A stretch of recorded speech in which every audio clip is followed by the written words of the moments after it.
Question number 28. Catholics must believe Mary really appeared at Fatima, Lourdes, and other sites of apparitions approved by the Church. Untrue. Catholics are obligated in faith to accept all general or public revelations, but they are not guilty of sin if they decline to believe in particular private revelations, even if those private revelations really occurred. If you find the evidence for a particular apparition unconvincing, you're free to disbelieve in it. In fact, you should disbelieve in it because you do yourself disservice if you believed in something you think didn't occur. Marian apparitions and apparition of other saints are examples of what we call private revelations. They are given to individual and private. The general or public revelation is given to the whole Church, is enshrined in Scripture and sacred tradition, and ended with the death of the last apostle. The general revelation is binding on all Christians, but private revelations are binding only on their recipients. If you ever receive a private revelation in the form of an apparition and are convinced the revelation is from God and from one of His saints on His behalf, in conscience you are obliged to believe in its authenticity and to act on its message. If someone else claims to see an apparition, you're free to ignore it, even if it's authentic. Belief in the authenticity of a particular apparition is never necessary to salvation. If someone tells you you can't be saved unless you believe in apparition, you can be sure the person doesn't know what he's talking about. Why do Catholics believe in this or that apparition? The reasons vary. Some are intrinsically stronger than others. Some people believe because they approve of the message. Others believe because they approve of other people who believe in apparition, or they believe the testimony of the visionaries who are claimed to have received the apparition. Some folks are impressed with the spiritual signs or effects attributed to applying the message of the apparition. Still others believe because of miracles associated with the apparition. Often several reasons converge in the mind to form a moral certitude of the authenticity of the apparition and its message. Let's limit ourselves to the issue of miracles as proof, and let's consider Fatima and Lourdes. At Fatima, on October 13, 1917, 70,000 people witnessed what has become known as the miracle of the sun. Even the anti-clerical Portuguese newspaper reported the zigzagging of the sun and the remarkable drying up of the ground and of the witnesses' rain-soaked clothes. It had been raining hard the previous night and into the morning. A few people who were present at Fatima and saw these occurrences are still alive. Not one has come out after a long time to say the whole thing was a hoax. Some commentators then and now claim the miracle of the sun was an example of mass hallucination. But hallucination is a solitary phenomenon. In medical literature, there are no records of even two people having the same hallucination at the same time.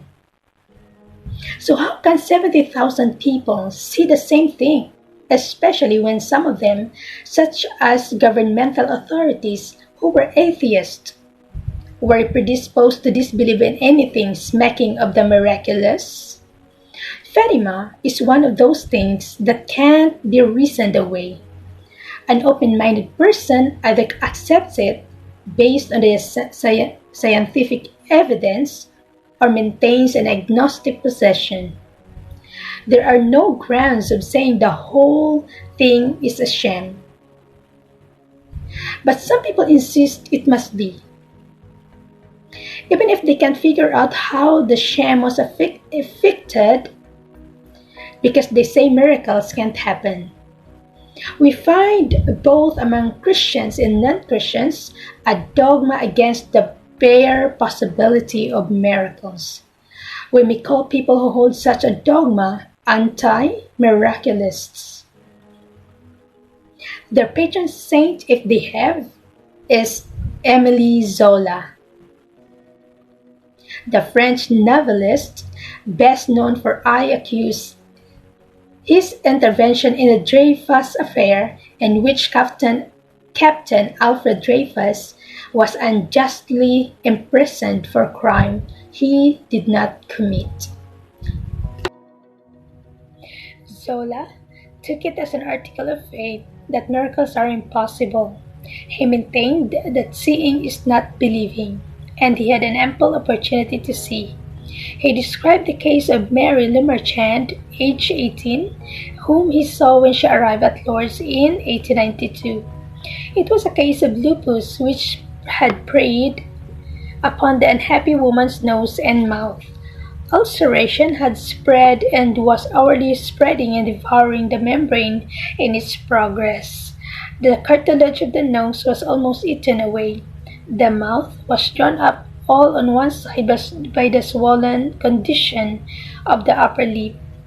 The whole was a frightful distorted mass and matter and oozing blood. Lemarchand, suffering from tuberculosis, was also coughing and spitting up blood and had on one leg a gaping wound which had defied all attempts to close it. A physician named de Hombres saw her immediately before and after she entered the baths at Lourdes. Both her cheeks, the lower part of her nose, and her upper lip was covered with a tuberculous ulcer and secreted matter abundantly.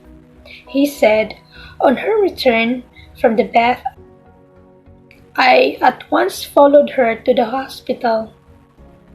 I recognized her quite well, although her face was entirely changed. Instead of the horrible sore I had so lately seen, the surface was red. It is true, but dry and covered with a new skin. Other physicians examined her and acknowledged there was new skin on her face. Zola was present at Lemarchand's return. He had earlier said, I only want to see a cut finger dipped in the water and come out healed. Then I will believe in the possibility of miracles. The president of the medical bureau at Lourdes brought forth Lemarchand, looked at Zola and said, Behold, the case of your dream, Monsieur Zola. No, said Zola, turning away. I don't want to look at her. She is still too ugly. He was referring to the redness of the new skin on her face. The kind of skin one sees when a cut is healing. Within a few weeks, her facial sore healed entirely. The tuberculosis disappeared, and the large wound on her leg closed. Mary Lemarchand is one of only 65 people officially recognized by the church authorities at Lourdes as having been healed miraculously. As the young woman left the medical bureau, Zola declared to the president, Were I to see all the sick at Lourdes cured, I would not believe in miracle. This is a dogmatism gone mad, a complete refusal to examine evidence. It is the antithesis of the scientific attitude, and it is similar even to the attitude of many Christians today. They differ only slightly from Zola. Zola claimed no miracles could occur, ever. Certain Christians claim no miracles can occur after New Testament times, and certainly not in connection with the Catholic Church. Like Zola, they are unwilling to examine the evidence, and there is evidence, lots of it, for miraculous cures at Lourdes, for the miracle of the sun at Fatima, and for the numerous other miracles. such as the liquefaction of the blood of Saint Januarius, a bishop martyred under Emperor Diocletian in AD 304. Some of the bishop's blood has been preserved in a glass container in Naples, and the coagulated material liquefies several times a year. Scientific tests have been unable to explain the phenomenon, which has continued at least 400 years. In a way, the attitude of these other Christians is less logical than Zola's. Zola was an atheist, and he accepted no miracles. But the whole Christian religion is based on miracle. The miracle of the empty tomb. Christianity depends on the unnatural occurrence known as the resurrection. Without it, said Paul, our faith is in vain.